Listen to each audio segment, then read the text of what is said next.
Big banks built a $35 billion fortress to protect against coronavirus bankruptcies and defaults. New York officials in Washington are trying hard to minimize the amount of bankruptcies, defaults and foreclosures caused by the coronavirus pandemic. America's big banks are planning for the worst anyway. Bank of America, BAC, JPMorgan Chase, Citigroup, Wells Fargo and US Bancorp, USB have set aside an additional $35 billion during the first quarter to cushion against loans that go bust, according to a tally by Edward Jones. That unprecedented sum underscores the magnitude of the economic shock, vast uncertainty over the shape of a recovery, and a new accounting standard that requires banks to project losses over the life of loans. "I've never seen anything like this. It's pretty amazing," said James Shanahan, banking analyst at Edward Jones. JPMorgan, JPM, America's largest bank, reported a 69% plunge in first quarter profit because it set aside a hefty $6.8 billion worth of reserves, largely to insulate against coronavirus-related defaults. Unlike the Great Recession, which played out over many quarters, this crisis came all at once. That required a swift response from banks. Bank of America, BAC, citing the weaker current and expected economic conditions, increased its loss-absorbing reserves by $3.6 billion.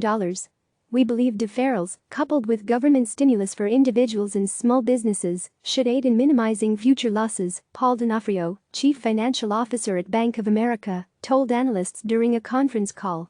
Having said that, given the rise in unemployment claims, we do expect consumer losses to increase later this year and potentially into 2021. More reserves could be ahead. Economists at JPMorgan warn unemployment will spike to 20% and GDP will collapse by an unthinkable 40% during the second quarter. Beyond the economic shock, the dramatic reserve builds at major U.S. banks were driven by a new accounting standard that took effect January 1.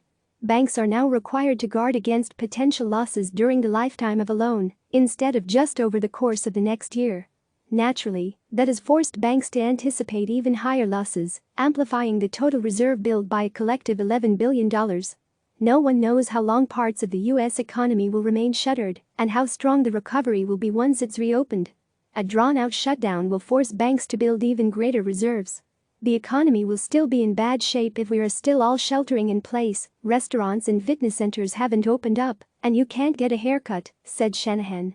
Credit card defaults loom. Total U.S. household debt, including mortgages, climbed to a record $14 trillion last year, exceeding the 2008 peak by $1.5 trillion, according to the New York Federal Reserve. Banks are bracing for a wave of credit card defaults caused by skyrocketing layoffs. In the last month, 22 million Americans filed for unemployment benefits, marking the largest spike since the Labor Department started tracking this in 1967. A rapid rise in unemployment is closely linked to credit card losses. Credit cards were already a weak spot before this crisis, marked by a steady increase in delinquencies, especially among younger borrowers in recent years. Among the big banks, Citigroup, and JPMorgan have the most exposure to credit card debt, although the lenders say credit scores are higher than in the past. Citi, for instance, told analysts that when it stress-tested its current credit card portfolio against 2008 shocks, loss rates were 25% to 30% lower than what the bank experienced a decade ago. "We feel good about the quality of our consumer credit portfolio," Citigroup CFO Mark Mason said during a conference call. Citi built up its reserves by $8.5 billion, giving it an allowance for loan losses of nearly $21 billion, or 2.9% of total loans. The oil crash will cause bankruptcies. Business debt is another vulnerability, especially given the record amounts of borrowing corporate America has done over the past dozen years. Banks, insurance companies and asset managers surveyed by the International Association of Credit Portfolio Managers are more pessimistic about the threat of credit defaults than at any time since the Great Recession. The Federal Reserve has rolled out a series of programs aimed at keeping credit flowing to businesses, including large ones. The oil industry is particularly distressed because crude has collapsed to 18-year lows. At $20, dozens of high-cost U.S. shale companies could file for bankruptcy, repeating a scenario that played out during the 2014 to 2016 oil crash.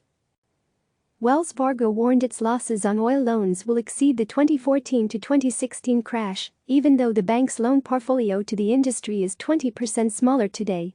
"We're imagining, because of the levels of the resource price, that losses given default are substantially worse this time through," Wells Fargo CEO Charlie Scharf told analysts.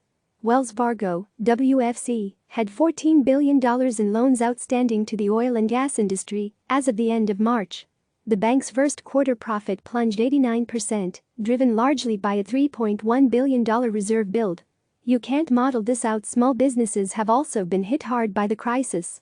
The $2 trillion stimulus package enacted by Congress and the White House also allocated nearly $350 billion for forgivable small business loans. Launched on April 3, the Paycheck Protection Program is already depleted, and lawmakers are divided over how to replenish it. A deal to add another $250 billion is likely, though the timing is unclear. Yet economists have warned that some small businesses will nonetheless succumb to bankruptcy, especially ones that lack the resources needed to access emergency loans. Others, including some restaurants, could struggle to attract customers even once the economy reopens. You worry about the ability to restart and which small businesses can function after being locked down, said David Conrad, senior research analyst at D.A. Davidson. You can't model this out on history. Do banks have enough cash to weather the storm? The banking industry entered this crisis in far better shape than the last one because it has been forced to bulk up on loss-absorbing capital. That enabled the big banks to post profits during the first quarter, despite the reserve builds. Still, the risk of a prolonged downturn is putting pressure on big banks to suspend their dividend payments. Minneapolis Fed President Neel Kashkari is urging U.S. banks to go a step further by raising $200 billion in private capital. Unlike the rest of us, banks have the ability to essentially vaccinate themselves against this crisis, Kashkari wrote in the Financial Times on Thursday. They should do so now. CNN Business's Anna Kantap contributed to this report.